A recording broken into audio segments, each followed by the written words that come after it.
if I know our own John McMullen, he's already found his way there, and he is through security and seated. Is that true, Johnny Mac? That is not true, Professor Thompson. False. This is preseason. Now, after regular season, you're right, but this is preseason. This is not that important. If I remember correctly, isn't it? Don't you go in like a loading dock? It seems like you're going into a loading dock at Gillette Stadium. It's not really a. Yeah. It's a weird entrance, right? Yeah, it is a little bit weird. Sort of like, now that I think about it, TD Garden's a little bit weird as well. Something about New England and the Boston area. Well, that's been our theme of the day, Philly and Boston, because, poor Aretha Franklin passes away. We played Respect. It might be the Rodney Dangerfield, No Respect. But have you seen that billboard yet, too, the one that's near Gillette Stadium?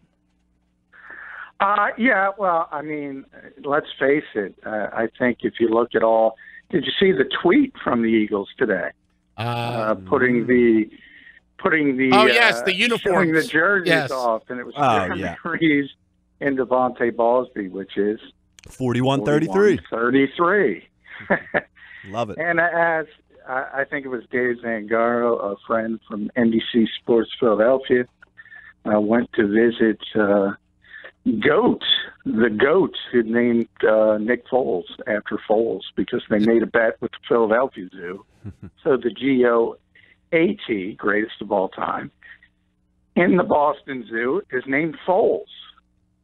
The way that this billboard came together, do you know a lot about it, too? The Gina Lewis lady that bet her coworker, she's a Philadelphia Eagles fan, stuck up there in Boston and whatnot?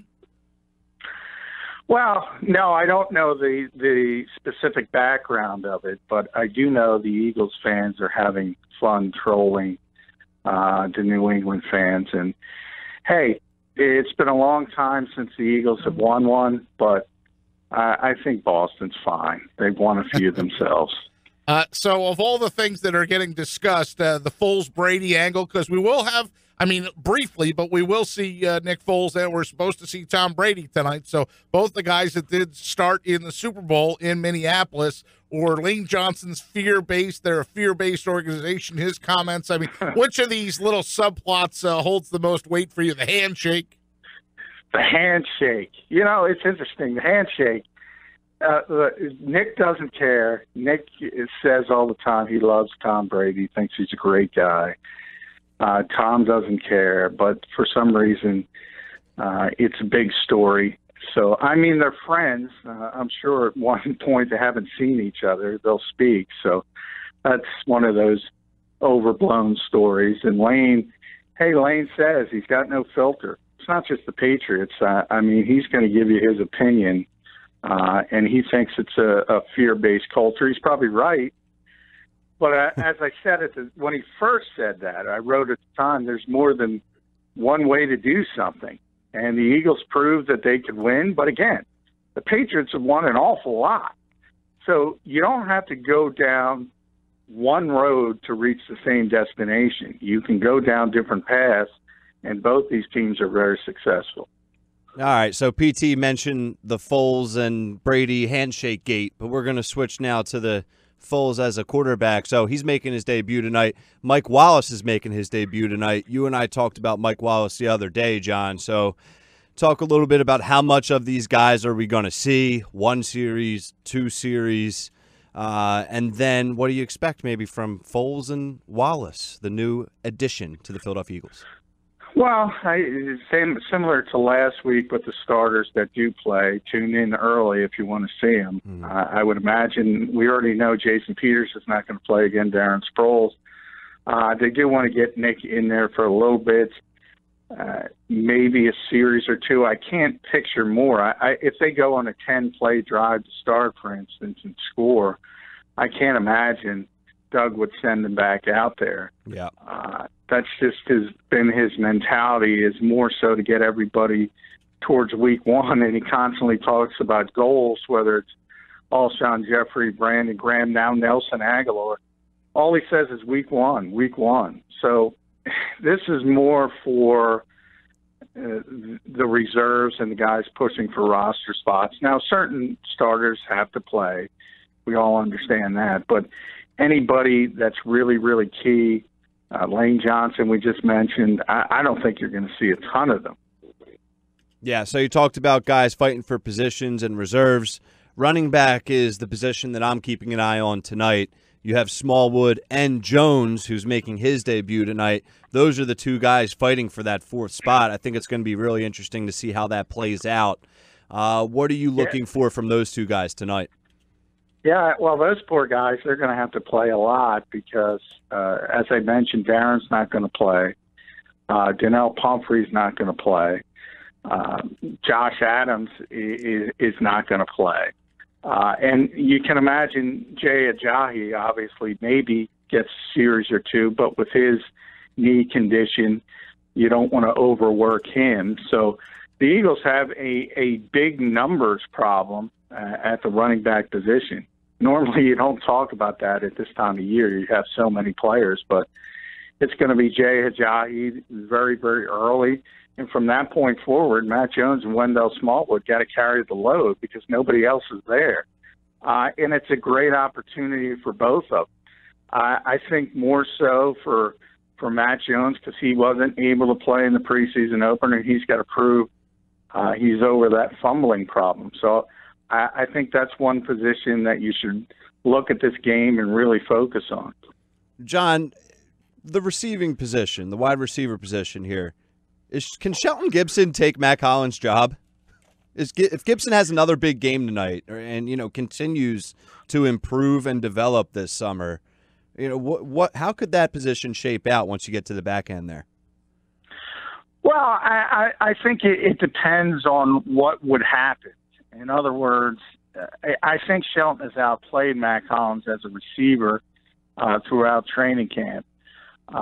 So from that standpoint, you start talking about, well, what if Alshon Jeffrey's not there? Well, if Alshon's not there, perhaps you want Matt Collins because you want the receiver with size to sort of replicate as best as you can what Alshon Jeffrey gives you. Mm-hmm. On the other hand, if a Nelson Aguilar or a Mike Wallace is not available on a particular week, maybe you want Shelton Gibson. And from that standpoint, if you just want the better of the two, Shelton, believe it or not, has outperformed Matt Collins, and it really hasn't been that close, to be honest. John McMullen with us on the Boardwalk Honda Hotline, talking Eagles and Patriots, talking wide receiver position. How about Kamar Aiken, John? What have you seen out of him? Because Alshon Jeffrey out, Matt Collins, Greg Ward being out, so Aiken's gotten a lot more reps recently. Yeah, he's gotten a lot of first-team reps because so many receivers have been out. Alshon hasn't practiced at all. Mike was out for a little bit. Nelson's been out.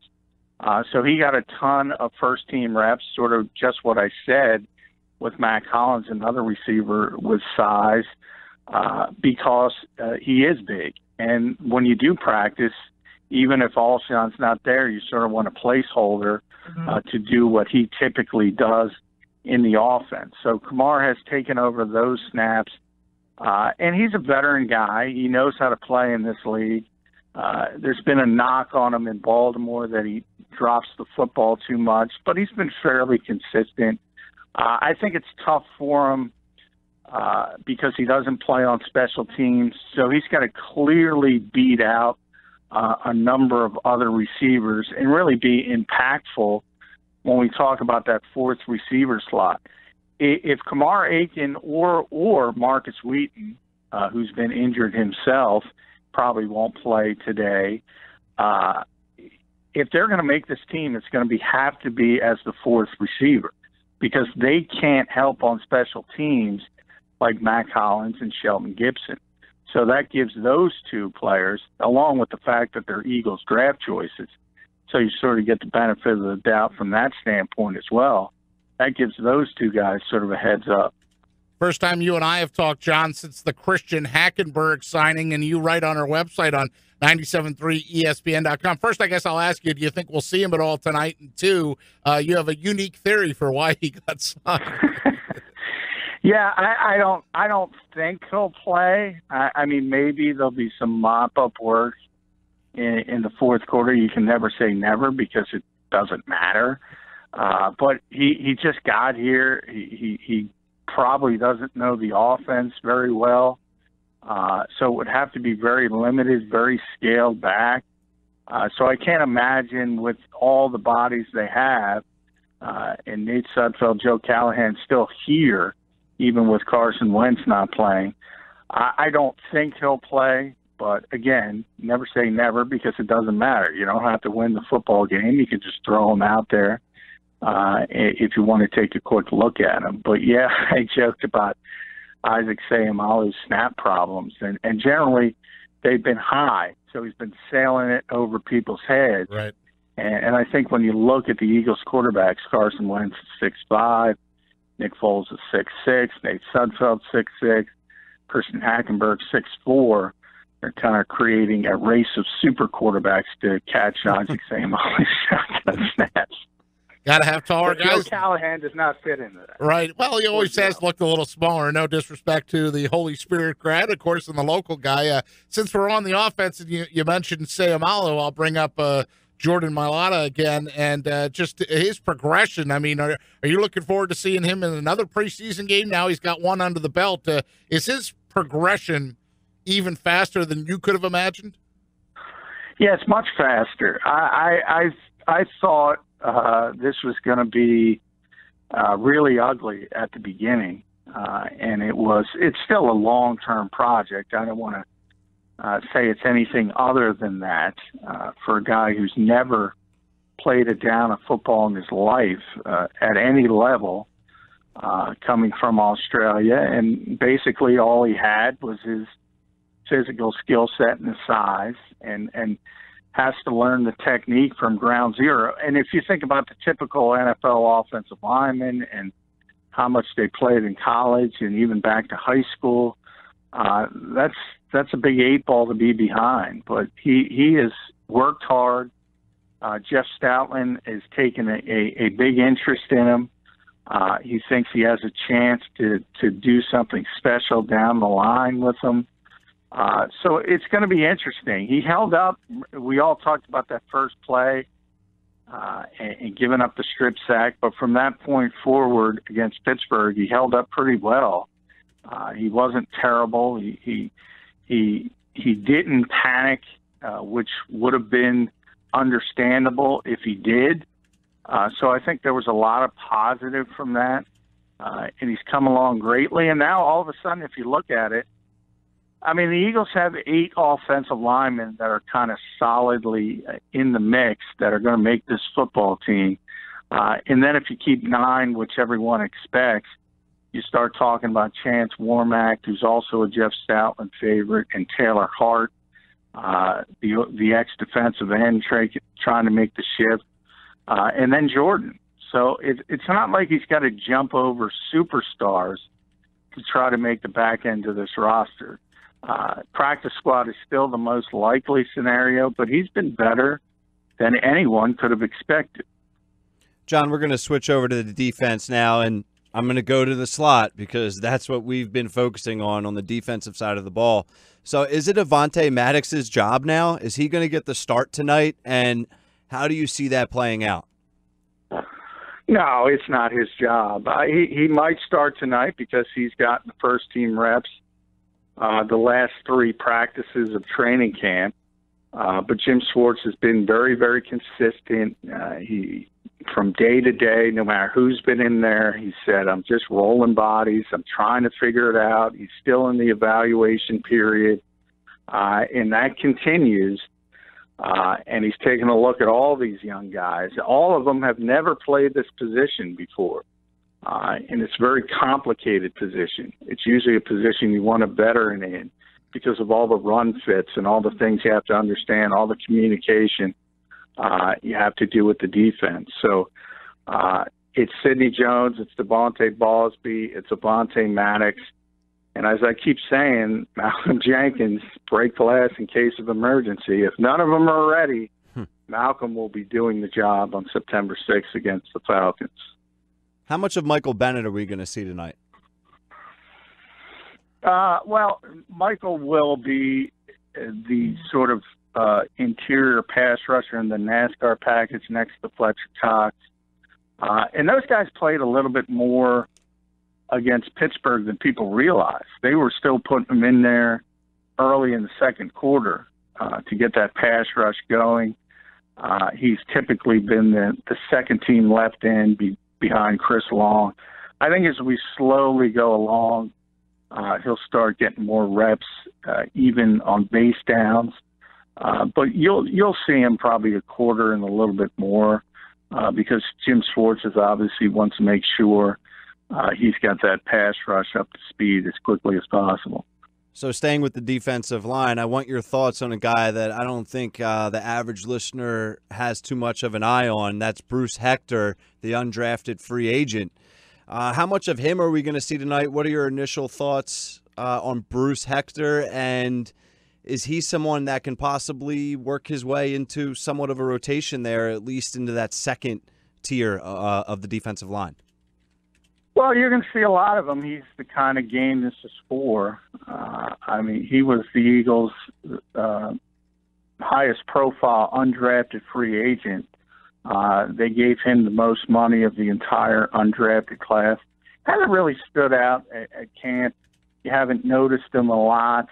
That could be both good and bad, though. That means he's not getting overwhelmed as well, because you tend to notice splash plays, but you also notice when guys get beat really, really badly. So he's just been in the mix. I don't think there's much of a chance, even with Tim Jernigan, who's going to be out for a while and probably start the season on the PUP list. So there's an extra spot inside. But if you look at this team and its depth, and we just talked about Michael Bennett, but also Brandon Graham when he's back, their ability to play inside makes it the need less and less to have that type of guy. And Destiny Vallejo's in there, Haloti Ngata.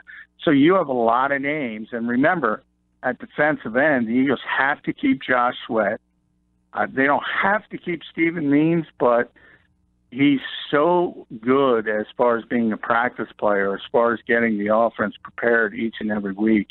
I know Jim Schwartz will do everything humanly possible to keep Stephen Means on the team.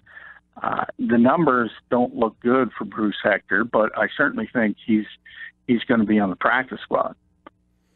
John, I want your thoughts on this opinion/observation that I've had. So with them being the Super Bowl champions and a long season, short off season, and so many key players coming off injury, it seems like the main goal, rightfully and obviously so, is one, for them to get healthy, and then two, just basically get through camp, get through summer, get through preseason. But with all of that being said, do you feel like that could be a recipe for a slow start for them for the regular season? No, because everybody does it as well. I get it that they played later than everybody but New England, those two teams obviously being in the Super Bowl. So that part of it is always difficult because you're playing so much football and guys do get banged up and they don't have enough time to recover. But as far as preseason and preparation, I've talked about this a lot. The Eagles are like the rest of the NFL, and the coaches since 2011 and the new CBA have done sort of this cost-benefit analysis, and they realize there's not enough time to prepare the way they would like anyway. So the main goal now is not necessarily preparation. It's getting your key guys to week one as healthy as possible. And that's why we talk about it every year. You see very, very sloppy football early in an NFL season. Yeah. And that's because guys aren't prepared. But it's not just the Eagles, it's everybody. Sure. John, you're talking about the defense and the heart and soul, you say, in case of break glass, in case of emergency, in Malcolm Jenkins. Do you think that we'll see another protest out of Malcolm Jenkins tonight? Is that going to be a continuing theme for him? I mean, and you know what? It's funny. There's a lot of people that are inspired by him. There's a lot of people that hate him for what he does. Yeah, I mean, I don't know how you could hate Malcolm Jenkins if you're around him. You can disagree with him, that's fine. But, I mean, he tries to do so much.